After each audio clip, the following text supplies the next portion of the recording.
আমি তো এখানে এসে 15-16 বছর হবো। জান নাই? আচ্ছা, দুইটা, একটা মেয়ে একটা ছেলে। মালয়েশিয়াতে আছি। মালয়েশিয়ার পাশে টুইন টাওয়ার, যদিও একদমই পাশে টুইন টাওয়ার। যে দোকানটি দেখছেন ভ্রাম্যমান একটি দোকান। এখানে বেশ কয়েক রকমের ফল রয়েছে এবং এই দোকানের যিনি মালিক তিনি আমাদের বাঙালি, বাংলাদেশি তৌজুদ্দিন না ভাই? রাইট, তৌজুদ্দিন। কক্সবাজার চকরিয়াতে বাড়ি। তিনি 15 বছর ধরে বাংলাদেশে যান না। যদিও আমরা এখন মালয়েশিয়াতে, দেখতেই পাচ্ছেন আমরা এক টুকরো বাঙালি, এরাও বাঙালি। 3 কেজি 100। এবং যে 3 কেজি দিলাম। ব্যবসায়ী উনি হচ্ছে কক্সবাজার, আমাদের বাংলাদেশের যে পর্যটক এরিয়া কক্সবাজার, সেই কক্সবাজারের মানুষ। এখানে মালয়েশিয়ার বেশ কয়েক রকমের ফল রয়েছে, দেখতে পাচ্ছেন। যদিও কমলা আমরা চিনি, এটাকে আমাদের দেশে বলে পিসফল। কলা, আম রয়েছে, আঙুর রয়েছে। এই একটি ফল, যদিও আমি এটার নাম জানি না। এটার নাম কি? এটার নাম সালা। বাংলা হলে বলবেন। মানে সালা মানে বাংলা শালা। হ্যাঁ, ও বুঝছি। সালা। এটা কত? এটা 15 টাকা কেজি। বেশি কি এটা একটু? হ্যাঁ, আসলে বুকুট কিন্তু নেওয়া ছিল, ওটা কম লাগবে। আপনি একটু বেশি দিলেন না? না, ভুগুবিন্দা 20 টাকা বেশি। এটা খাই দেখেন একটা। ভালো। আপনি এখানে কত বছর দোকানদারি করেন? 10-12 বছর হবে। 10-12 বছর হবে। বাংলাদেশে যাওয়া হয় মানে কি? এখনো যাই নাই, আসি তোরে। মানে 12 বছরের মধ্যে যান নাই? আমি তো এখানে এসে 15-16 বছর হবো। জান নাই? দেশে 15 বছর, মানে 15 বছর আপনি মালয়েশিয়াতে বউ দেশে। হ্যাঁ। বাচ্চা কাচ্চা কয়জন? দুইটা, একটা মেয়ে একটা ছেলে। ও মালয়েশিয়াই বউ আপনার না? না, দেশে 15 বছর যায় না। 15 বছর আগে যা দেখি দিয়েছেন কোন দেশে?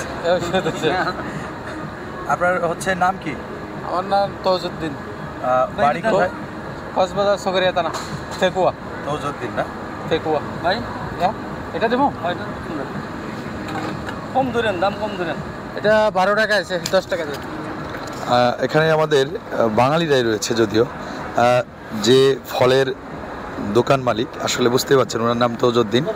উনি হচ্ছে 2015 সালে, মানে 15 বছর ধরে মালয়েশিয়াতে এসেছে। 15 বছরের মধ্যে উনি বাংলাদেশে ব্যাক করেনি। ওনার স্ত্রী রয়েছে, 2 সন্তান রয়েছে। এরাই তো আমাদের দেশের উন্নয়নের যে মূল চালিকা শক্তি, অর্থের সেই যোগানটা কিন্তু প্রবাসীরাই দিয়ে থাকে। আর আমরা যখন শুনি তৌজুদ্দিনদের মতো জীবনের গল্প, আসলে আমাদের ভাবতে অবাক লাগে। এই এত কষ্টের অর্জিত অর্থ রেমিটেন্স বাংলাদেশে পাঠায়, অথচ সেই রেমিটেন্সের যখন মিসইউজ বা অপব্যবহার করা হয়, আর সেই প্রবাসীদের উপরেই যখন আবার স্টিম রোলার চালানো হয় বিভিন্ন এয়ারপোর্ট, বিভিন্ন সময় শোনা যায়, তখন আসলে খুব খারাপই লাগে আসলে এদের জন্য। এদের স্ত্রী সন্তান, পরিবারের ভালোবাসা, এদের জীবন সংসার আসলে টাকার মতোই সীমাবদ্ধ থাকে। প্রত্যেকটা পরিবারের স্বপ্ন একজন প্রবাসী বাংলাদেশে আমার ভাই, চাচা, বাবা বা বিভিন্ন আত্মীয় স্বজন থাকে, ওনারা টাকা দিলে আমরা চলবো। আর তাদের স্বপ্ন বাঁচাইতে একদিন তাদের তৌজুদ্দিনদের স্বপ্নটাই একদিন ধূলিসাৎ হয়ে যায়। ধন্যবাদ। যদি আমি বলি, দেখতেই পাচ্ছেন আমরা আসলে মালয়েশিয়াতে আছি। মালয়েশিয়ার পাশে টুইন টাওয়ার, যদিও একদমই পাশে টুইন টাওয়ার। যে দোকানটি দেখছেন ভ্রাম্যমান একটি দোকান।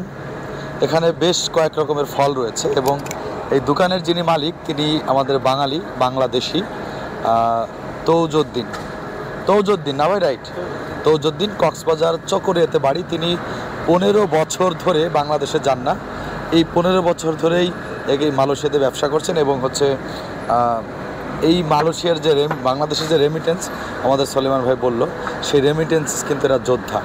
আমরা তৌজুদ্দিন ভাইয়ের সাথে কথা বলবো, তবে আমাদের সাথে থাকুন। আমি একটু